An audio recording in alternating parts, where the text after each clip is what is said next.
My fiance said, I need to test if we're really meant to be. Then she disappeared for a week with her spiritual advisor.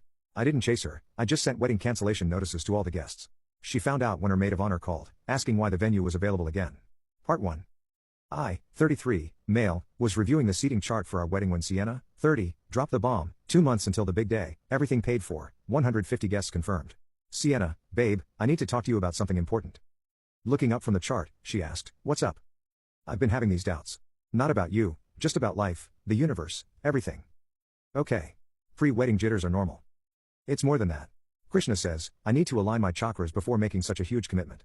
Krishna, her spiritual advisor she'd been seeing for 6 months, charged $200 per session to burn sage and tell her what she wanted to hear. What does that mean exactly? I need to go on a spiritual retreat to test if we're really meant to be. The universe will give me signs when I go tomorrow for a week. Krishna has a cabin upstate where I can meditate and find clarity. You're leaving for a week, 2 months before our wedding, to a cabin with Krishna. Rolling her eyes, she replied, it's not like that, Damien. He's enlightened. Physical desires are beneath him. Where exactly is this cabin? That's the point. Isolation from worldly distractions, no phones, no internet, complete spiritual immersion. So, you'll be unreachable for a week? The universe can't speak if I'm listening to text notifications. You understand, right? If we're meant to be, this will only strengthen us. And if we're not meant to be, she said, touching my face, then wouldn't you rather know now? Trust the process, babe. Krishna says, resistance to spiritual growth is just ego. She packed her bag right in front of me, crystals, yoga pants, a journal. She kissed me goodbye the next morning like she was going to work. Sienna, see you in a week. The universe will guide us. I watched her drive away. Then I made coffee and started planning.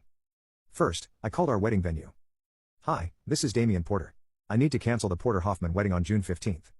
Venue Cordo, is everything all right? You'll lose your deposit. I understand. Just need it canceled today. Well, okay. I have to say we already have a wait list for June dates. The Brennan wedding was hoping for the 15th. Perfect. Give it to them. Next, I contacted the caterer, the photographer, the DJ, and the florist. I canceled everything. I lost deposits on most, but I got partial refunds where I could. Roughly $8,000 gone, but worth every penny. Then came the hard part, the guest list. I drafted an email. Dear friends and family, we regret to inform you that the Porter Hoffman wedding scheduled for June 15th has been cancelled. We apologize for any inconvenience and appreciate your understanding during this time. Best, Damien. I sent it to all 150 guests, including Sienna's family, and her maid of honor, Brittany. My phone started ringing within minutes, but I let them all go to voicemail. Sienna's mom called 6 times. Brittany texted, what happened?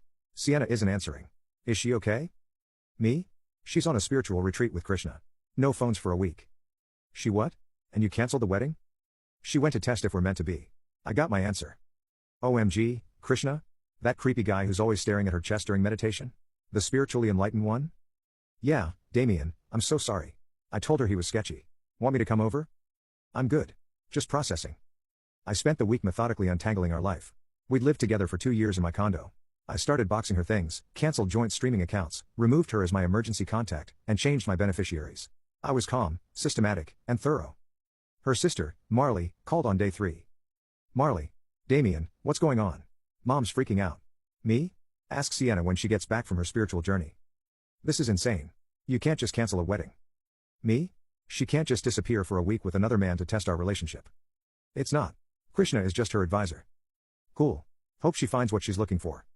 Day 6, I got an interesting call from the venue coordinator, Mr. Porter, I thought you should know. Someone just called asking about availability for June 15th. Said their original venue fell through. When I mentioned the date just opened up, they got very excited. The woman said, oh, that's my friend's wedding date. Then she got quiet and hung up. Interesting. Thanks for letting me know. Sienna came back on day 7, walking and glowing, carrying a new crystal necklace. Baby, I missed you so much. The universe gave me such clarity. I stopped dead, seeing the boxes. What? What's all this? Me? Your stuff. I figured you'd need it packed since the wedding's off. What? What are you talking about? You went to test if we're meant to be. Test complete. We're not. That's not, I had revelations.